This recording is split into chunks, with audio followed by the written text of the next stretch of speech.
Sri Lanka Crisis and Recovery Video Series.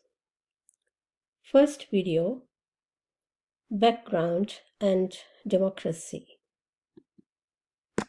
This video series provides information to the general public about the root causes of the national crisis in Sri Lanka. There are 9 videos addressing the following issues, starting with background and democracy. I'm Shanti Mendis. I worked as Professor of Medicine at the Peradeniya Faculty of Medicine for 20 years and subsequently as Senior Advisor at the World Health Organization. The video series is based on a book that I published during Aragalaya times, Sri Lanka, Tears and Dreams of a Fragile Democracy. What is democracy? A government by the people and for the people. Sri Lanka is Asia's oldest democracy. On the 21st of September 2024, a new president was elected by the people. This was possible only because we are a democracy. What are the values of democracy? Respect for persons and protection of human rights, tolerance of differences and dissenting opinions, equity, that is, supporting everyone to reach their full potential, freedom of speech, association, and belief for every person, and right to make own decisions and freedom. Postponing elections is a threat to democracy. For example, during J.R. Jayawardena time, 11 years from 1978, elections were postponed. Similarly, during Ranil Wickremesinghe's regime, the last 2 years from 2022, elections were postponed again. This should not happen. What happened to our country? We elected corrupt, racist, power-hungry politicians to represent us in the parliament. We did not reject money-driven politics. We did not speak up.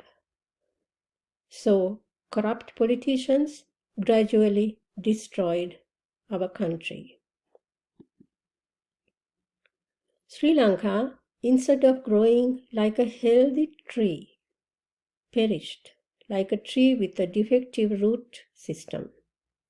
A middle-income country became a low-income country, and the country was plunged into an economic, social, and political crisis. What are the causes of this crisis in 2022?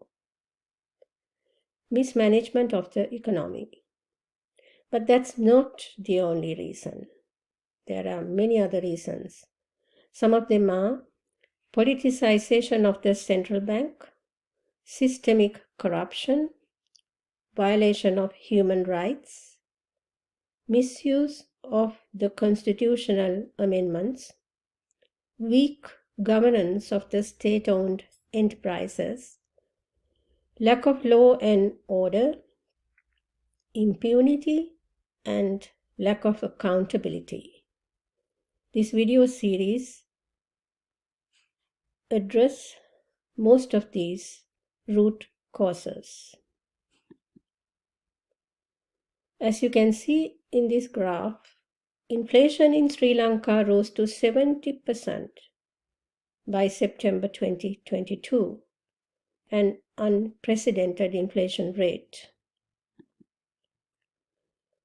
The consequences of the economic and socio-political crisis is not only inflation. Of course, there was the rise of food and commodity prices as a result. There was also a rise in poverty levels, child malnutrition, shortage of gas and fuel, increase in crime rates, violence against journalists, and violation of human rights. Who is responsible for the national crisis? We have had 8 presidents leading the country from 1978. All of them are responsible, together with the parliament. A network of corrupt officials. And we who voted for corrupt politicians are also responsible for the national crisis. You would recall that in 2022, the people's struggle changed the direction of the country. It started on the 31st of March 2022 as a protest near the president's private house. The birth of Gota Gogama, a peaceful protest, followed. In a month, the Prime Minister resigned, followed by the resignation of the President. On the 20th of July 2022, President Ranil Wickremesinghe was sworn in as the new president. However, the new government gazetted a cruel act to suppress the people and the protests. Fortunately, the Supreme Court intervened on behalf of the people. From 2022 to 2024, people have seen postponement of presidential elections, postponement of general elections, protection given to corrupt systems and politicians. And although the economy was somewhat stabilized, the debt situation has been made worse by more loans, and our economy has not recovered. On the 21st of September 2024, presidential election was held, and people were smart enough to elect a decent, charismatic president who is not corrupt, who respects democracy. So there is hope for Sri Lanka. Now, Sri Lanka needs a parliament without thieves and crooks, a strong government that serves people and implements difficult reforms that are essential for a sustainable recovery. On the 14th of November 2024, Sri Lankans can make this a reality. Thank you for listening.